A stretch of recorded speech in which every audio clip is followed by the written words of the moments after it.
Good morning.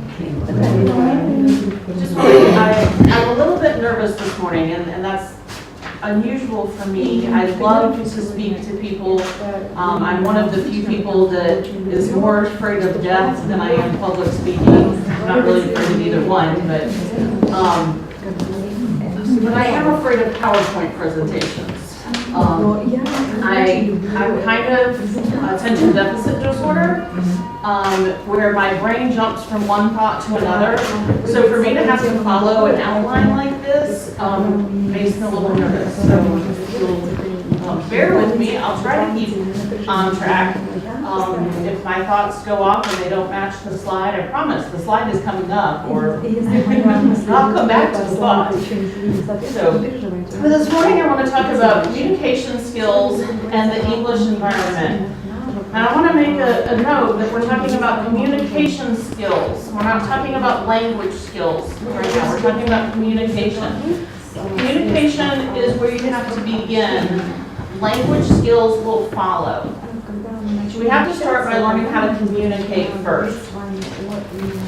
The purpose of language is to communicate. But we do not need language in order to communicate. We can communicate without the common language.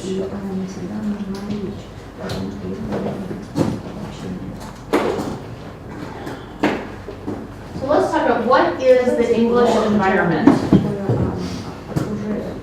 The English environment can be a place where English is the only language spoken. When you enter the preschool learning center upstairs, that is an English-only environment.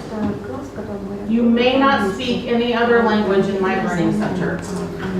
If there is a great need to communicate and you cannot speak English, then you can go outside of my learning center and speak in a language that is common to you. But inside my learning center is an English-only environment.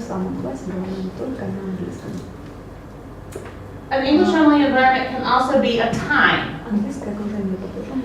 For Ms. Carroll's learning center, where she has both the American program and the Russian program in the same room, you cannot have that space be an English-only environment, but you can separate the times.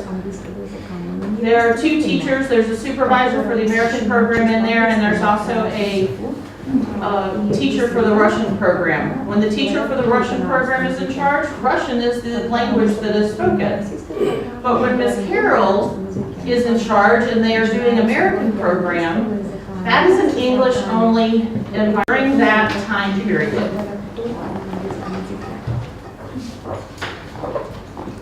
Let's talk a little bit about what you don't find in an English environment. You don't find translation. Speaking and listening do not use the same part of the brain that translation uses. So when you are translating, you are not helping the child to learn the language, because they're using a different part of their brain and they're not grasping the language.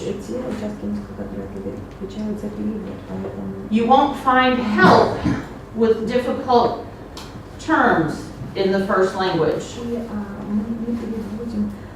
You have to find ways to communicate. We're going to talk about some of those communication skills and touch on some communication strategies. But you don't, there's no help in the first language. And in older learning centers, you won't find that the staff is speaking in English and the students are answering in their first language. In the younger learning centers, you will find that to a certain extent. However, there comes a point during the year where my Russian monitors no longer understand Russian in my classroom. A child speaks to them in Russian and they tell them just like I tell them, I don't understand. Obviously, for me, it's very easy to not understand Russian because I don't. But that is the attitude that everyone in your learning center needs to have. That you, in that time or in that place, you do not understand the first language. As they're getting started, yes. As they're first learning the language, yes, they may answer to one of the Russian teachers in Russian, and they may reply in English. But the teacher, the supervisor, the monitor must always reply in English. You cannot slip and reply in the first language. You need to create a need for the student to speak English. The first year that I taught here, I had a very lovely lady, a Russian lady, as my monitor. And I did a great disservice to one of my students by allowing her to translate for him. He was in my class for 2 years, and about 3/4 of the way through the second year, he finally understood that he had to communicate in English. And that's my fault. It's my fault because I let the monitor translate and respond to him. And to be fair, I didn't know any better at the time. Now, as Oksana can attest, I don't tolerate first language in my classroom at all. And once that rule went into place, this child learned that he needed to speak English. But he went more than a year and a half in an English-speaking environment, not speaking English. And that was an example of how I failed that child. I'm sure that Mr. Lin shared with you, asked you, what do you call a person that speaks 3 languages? No, you didn't. What do you call a person that speaks 3 languages? Trilingual. What do you call a person that speaks 2 languages? Bilingual. What do you call a person that speaks 1 language? American.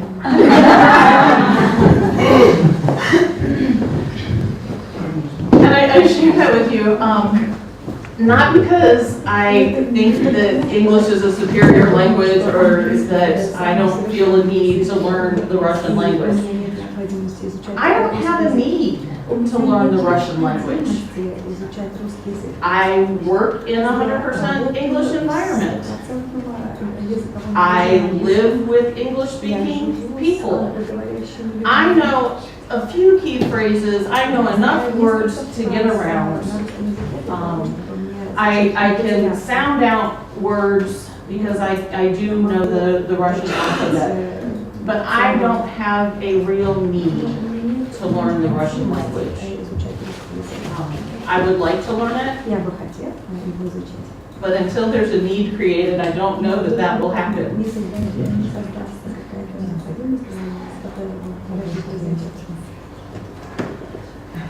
So what is English environment time? We talked about the English environment can be a place or a time.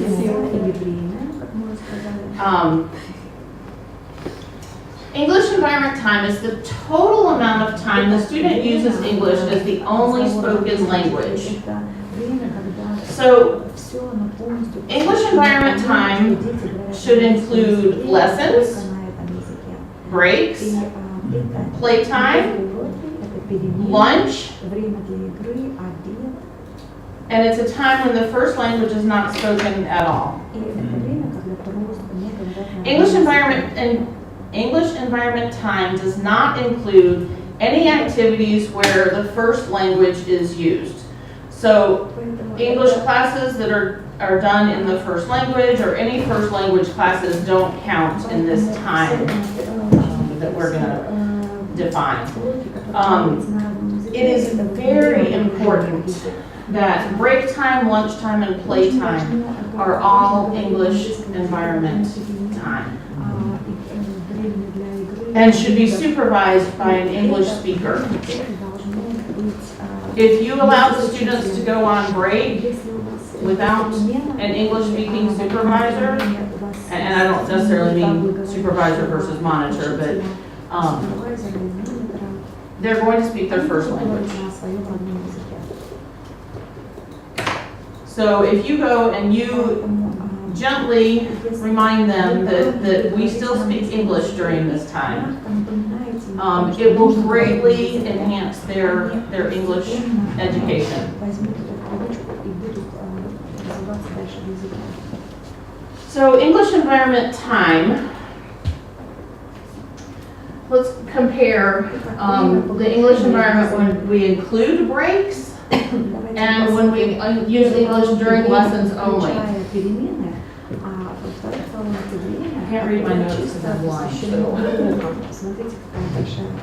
So if you have, if your school day is 5 hours long and you need 5 days a week, that's 25 hours a week that your student is speaking English. Compare that to if you only do it during lessons. And this is 5 45-minute lessons with 3 15-minute breaks and a 30-minute lunch hour.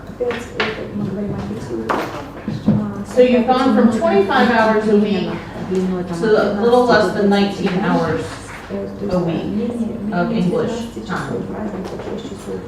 In a school year,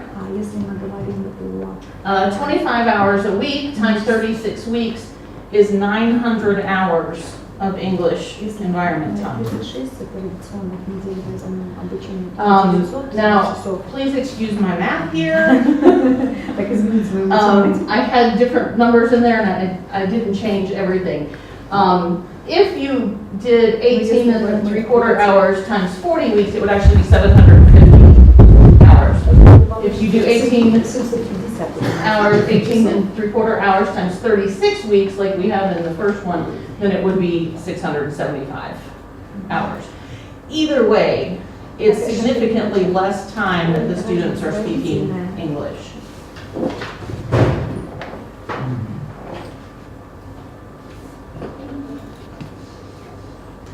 So what are the benefits of an English environment in the Learning Center? The first is that you're creating a need for them to learn the language. When we have a need, we are more likely to learn in order to fulfill that need. Everyone, it's a basic need that we want to be heard and understood. So when we create the need, the student will rise up and meet the challenge. Students will rise up to whatever expectations that we have for them. If we expect that they cannot learn English, they won't learn English. If we expect that they can learn English, they will learn English.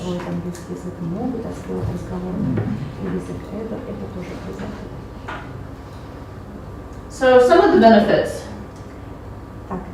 There's less fear. A non-English learner will face several unknown words in his first conversation outside the classroom. Students of the English environment will face very little fear in those experiences because they hear new words every day. It's not uncommon for them to be hearing new words that they don't understand.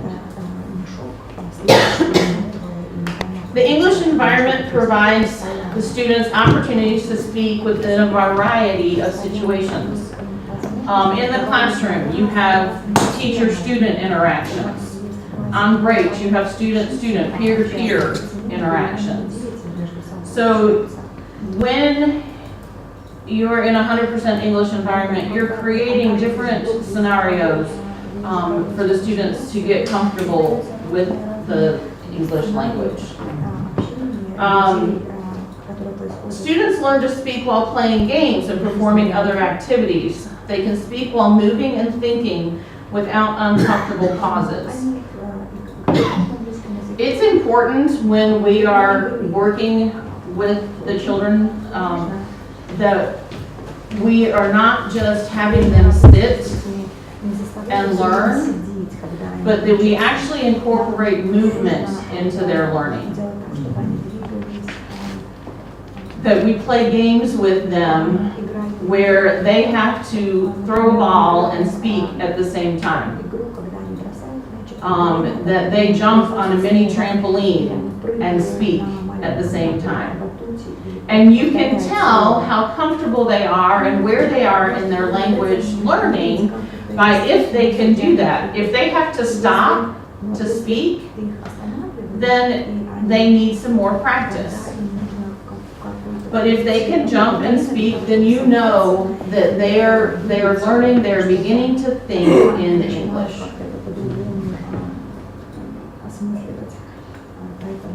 Sorry, see, I told you.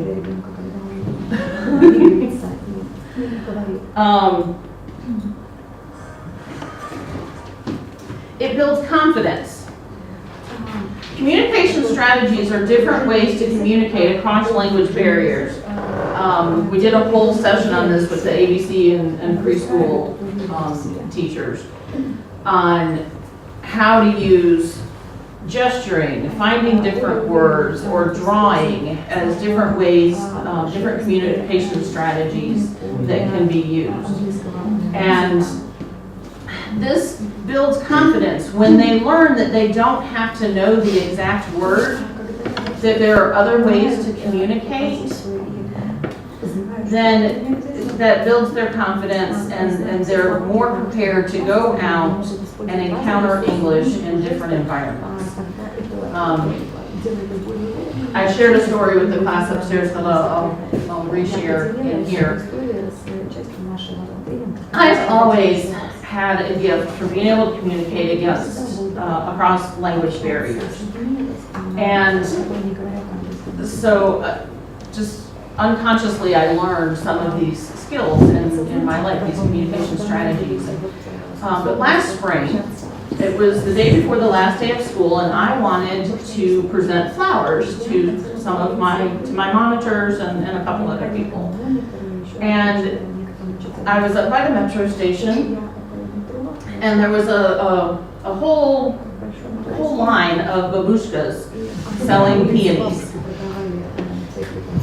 Well, I know that you do not buy an even number of flowers in Russia. I know this. But I wanted one flower for each person. And I had 4 people on my list. And so I went and I asked the babushka Skoika. Now, I can ask how much. I don't understand numbers. So, I get my phone out, I open the calculator app, and I ask her to put in how much. She doesn't understand. So I'm, using my fingers trying to, or drawing in the air, how much? Skoika. And so she's answering me in Russian, and I know that it's either 18 or 80. But I don't know which one. There's a young man sitting next to her. And so he finally says in English, 18. Okay. 4. 4. Nothing. Okay. I get out money. 18 rubles times 4 flowers is less than 100 rubles. So I give her, I put 100 rubles in front of her. Nothing. So, okay, maybe it's not, maybe it is 80 rubles. So I put a 500 ruble bill in front of her. Nothing. And I'm like, I don't know what else to do. I've used all of my communication strategies. And finally, it clicks. And so I say out loud, mostly to myself, but there's this young man sitting there who spoke to me in English, and I say, she doesn't want to sell me an even number of flowers. And he says, no speak English. No speak Russian. He said, Piat. Oh, okay, now I can have flowers.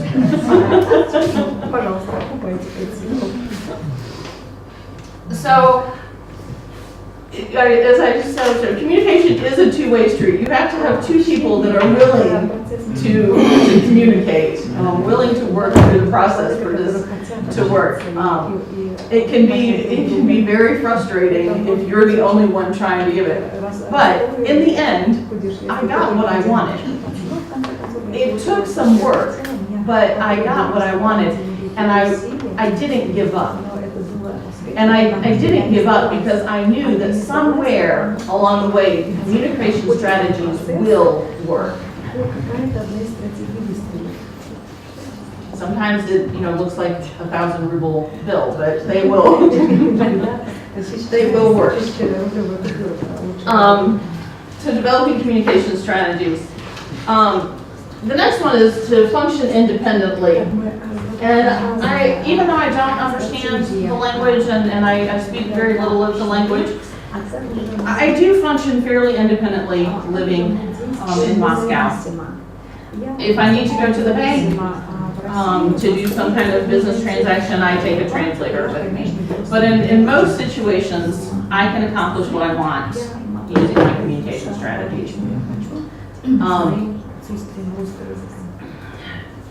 My notes say that it's impractical to thumb through a dictionary. This is true. It's very impractical to try to thumb through a dictionary and find the words. And it's impractical in most cases to travel with a translator all of the time. This is also true. However, we do have this wonderful technology now that does make it a little easier to cheat. Called Google Translate or Yandex Translate. But let me tell you, the farther away from technology you get, the farther away from that internet connection that you get that you need in order to use that app, the farther away from English-speaking people you get, in most cases. When I go visit my friends in Belarus who speak absolutely no English and live in the village, that app does me absolutely no good because I have no internet access there. So we cannot rely on that technology. We have to learn how to communicate. What are some examples of communication skills?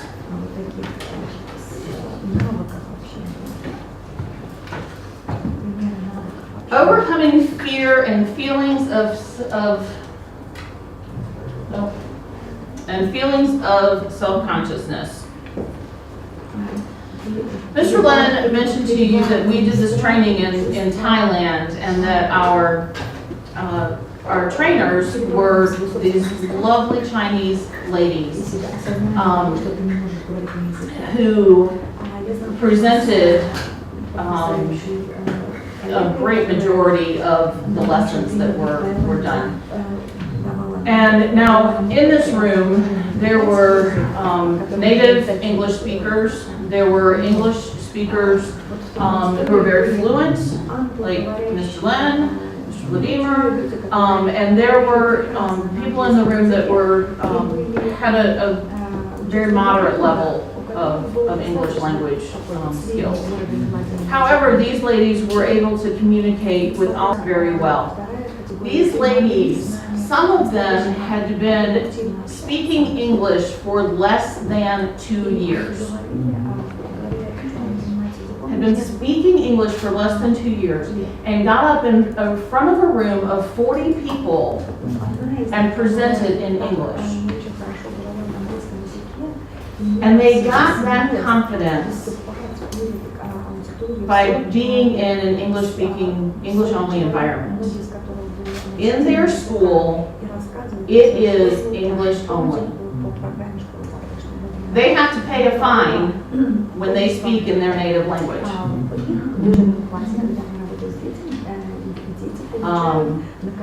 But they could stand in front of us. These were young ladies in their early 20s, and like I said, some of them, one of them I think had been in the classroom for about a year and a half, and communicated beautifully with us. Was their English perfect? No.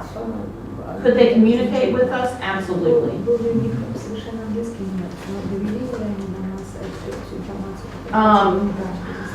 Another skill is knowing what to do if you're unable to understand. So, like my flower buying experience, I knew that I was not communicating. I knew it was not being understood. So I tried several different ways.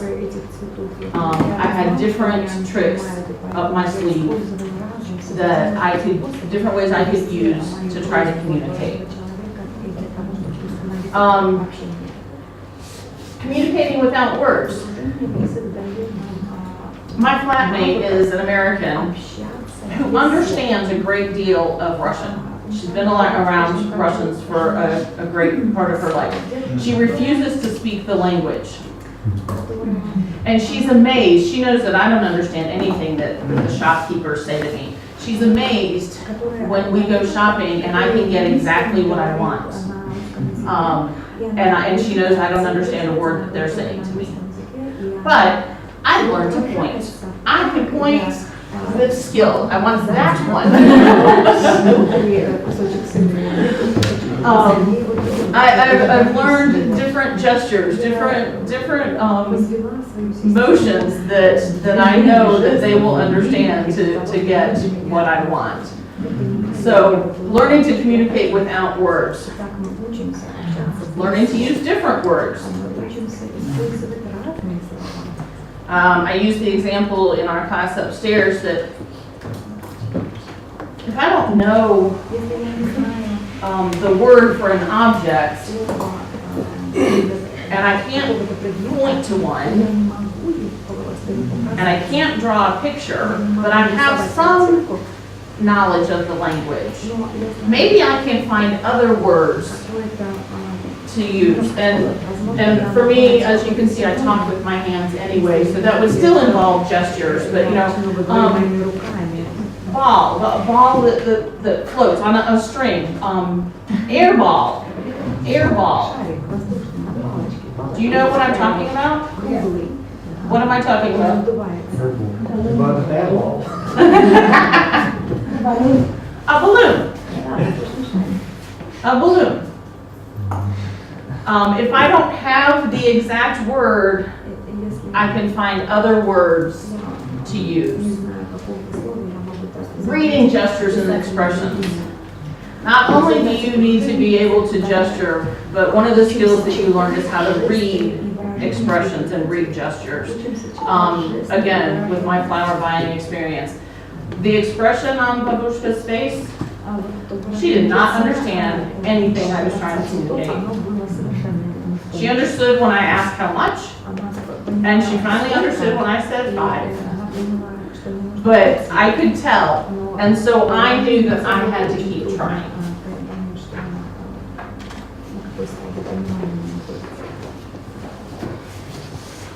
So, what are the stages of communication development?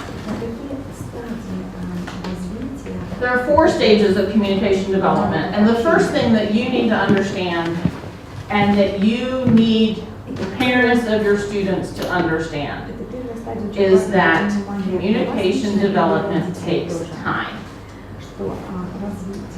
The first stage is listening and following commands and instructions. In the Speaking English curriculum, the first things that we teach the students to do are to stand up and to sit down. Stand up and sit down. And so we teach them to follow simple commands and instructions. This is the first stage that they can understand how to do that. Mr. Lin referenced our friends in Thailand, these Chinese ladies, who presented the entire first lesson of the Speaking English class in Chinese.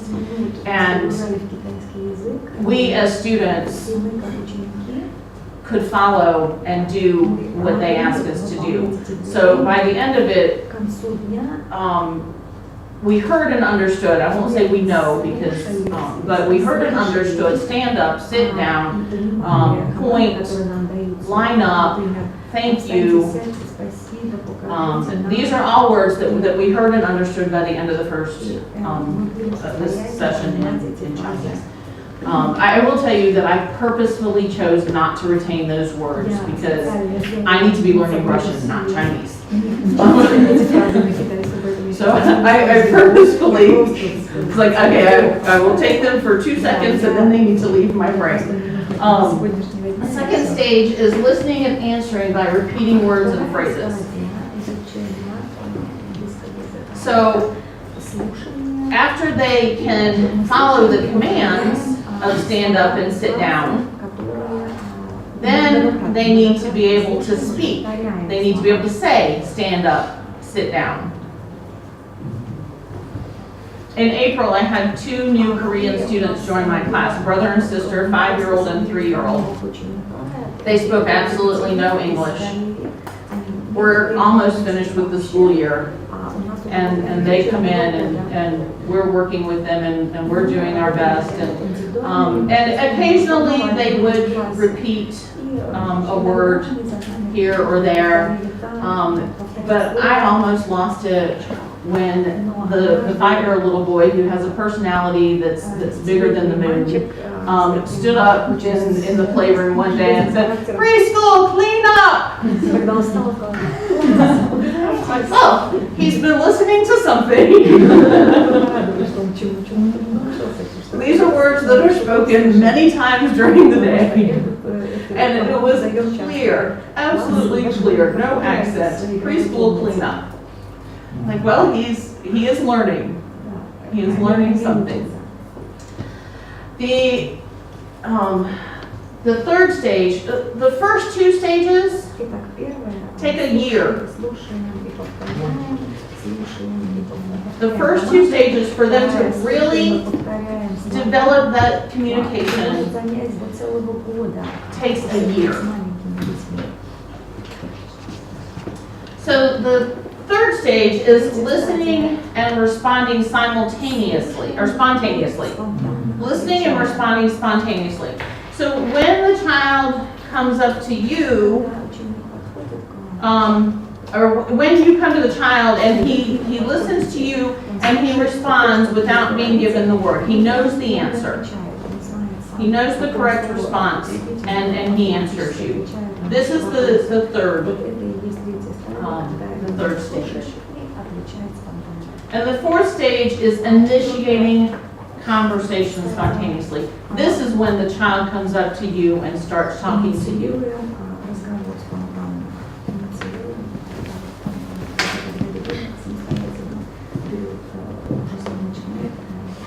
And that happens in the second year.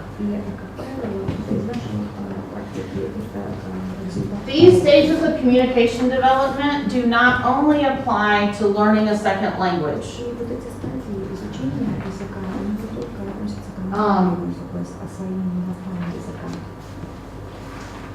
This is how we learn communication, period. This is how an infant learns to communicate. They begin by listening and following commands and instructions.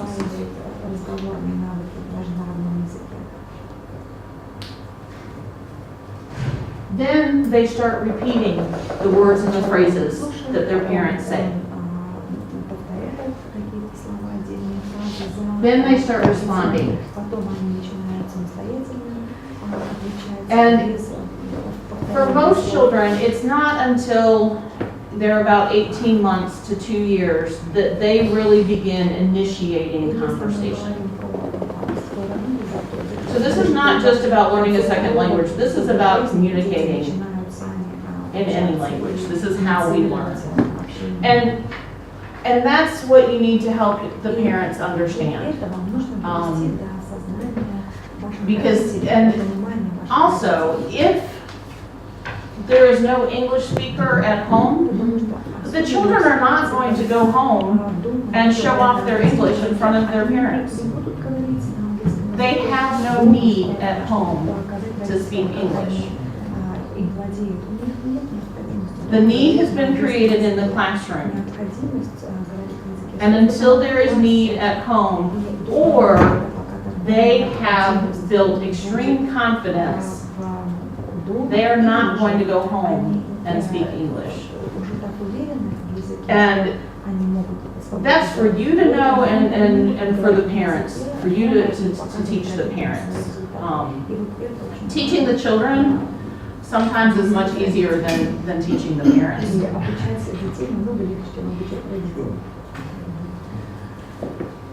So,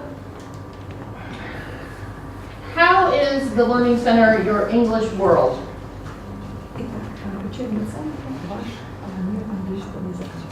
The elements of society and the Learning Center equivalent. The elements of society, we have jobs, customs, and culture. What's the Learning Center equivalent of a job for the student? Did I put you to sleep? Pacework. Pacework and Learning Center responsibilities, yes. How about customs? What are some customs in the Learning Center? Tradition or in terms of going through the customs? Traditions.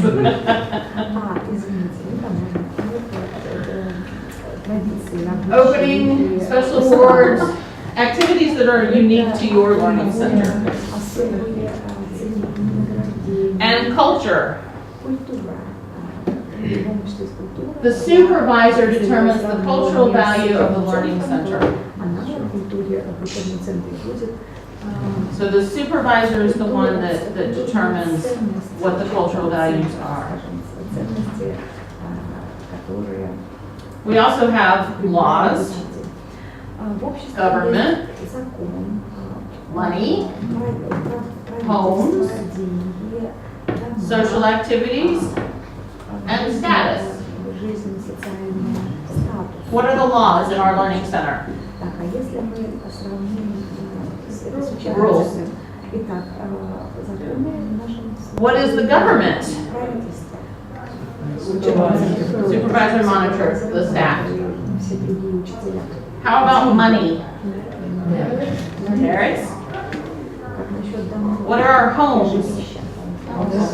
Offices? Social activities? Breaks? Field trips? And what about status?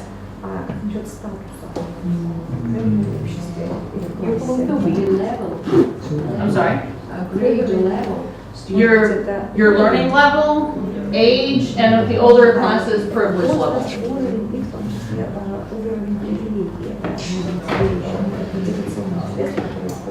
The purpose of the Learning Center is to prepare students to enter and participate in an English-speaking culture. An English environment in a School of Tomorrow Learning Center is a microcosm of an English-speaking society. So when our Learning Center is 100% English environment, we are preparing our children to go into an English-speaking world and be responsible citizens.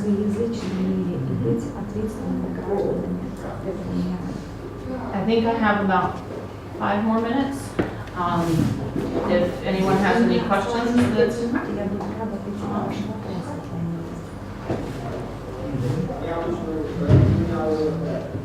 Miss L, I have a question, like a practical question. So you are teaching the very young students, ages 3 and up, 3 to 5. Okay. Have you ever had the cases of the kids? Because by 3, they are already quite conversant in their native language, and it is easier for them to communicate in the native language.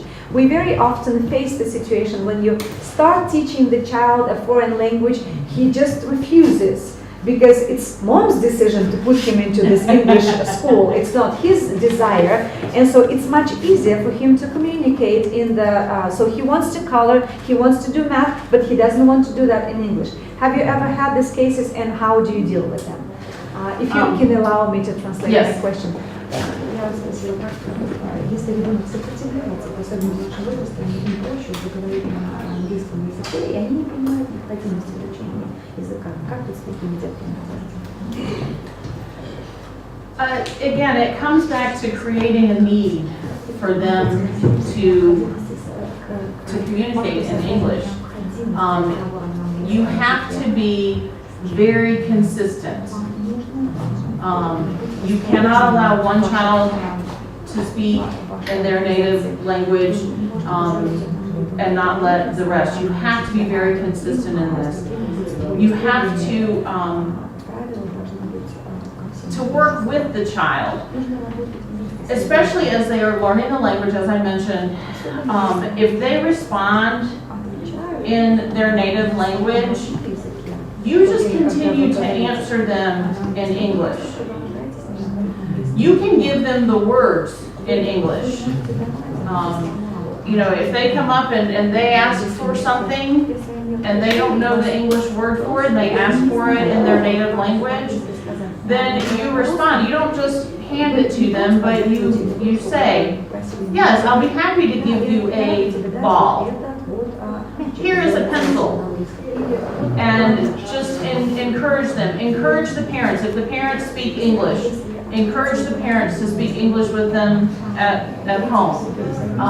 But just to be consistent and to make sure that it is 100% English. Like I said, in my learning center, you may not speak a foreign language. You may go outside the door if you must, but not in my learning center.